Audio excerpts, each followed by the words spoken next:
You'll feel better if you come outside.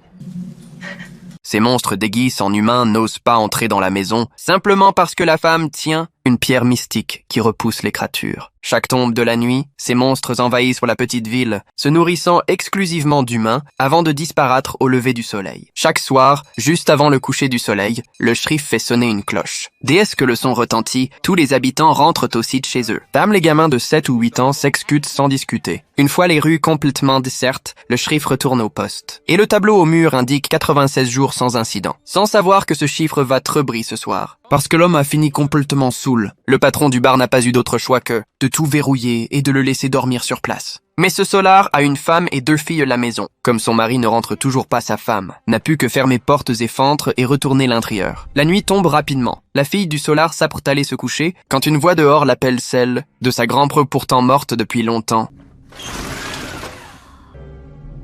Je manque tellement mon trésor. Megan, qu'est-ce que tu fais? Tu ressembles pas à ma mamie. C'est pas ta mamie. Je m'ennuie toute seule, mon ange. Chérie, Megan, viens ici. Alors tu veux bien m'ouvrir? Megan, non!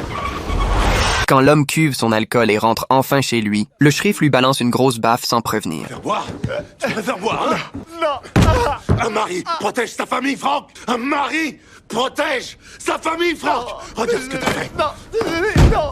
L'homme tombe genoux plein de remords, mais il est DJ trop tard. Dès qu'un habitant meurt, de nouveaux arrivants apparaissent et la scurie de tout le monde est une menace. Comme prévu, le jour des funérailles, un camping-car arrive en ville. Le shérif va leur rencontre et quand il apprend que la famille s'est perdue, il leur montre simplement la route devant eux. L'homme démarre et s'en va. Mais chose étrange, peu importe la direction. Il n'arrive jamais à sortir de cette ville. Et alors qu'il commence à perdre patience, le drame arrive. Le camping-car finit sa course dans les bois en se retournant. La famille entière reste coincée à l'intérieur. Heureusement, le shérif arrive temps et parvient à sortir 3 d'entre eux. Seul le petit dernier est encore dans le véhicule, trop blesse pour trop de place. Le shérif décide alors de rester avec lui pour la nuit. Le ciel s'assombrit de plus en plus et le shérif serre la pierre dans sa main, plante tous ses espoirs dedans. Il accroche ensuite la pierre au véhicule. L'homme ne peut s'empêcher de trouver étrange, mais le shérif ne lui explique rien tout de suite. Il bouge d'abord toutes les ouvertures, puis lui révèle ce qui va arriver. Mais ce moment, le petit se met convulsé et un hurlement ressonne tout autour d'eux. Quand le shérif regarde par la fenêtre, il voit les monstres DJ en train de s'approcher en silence.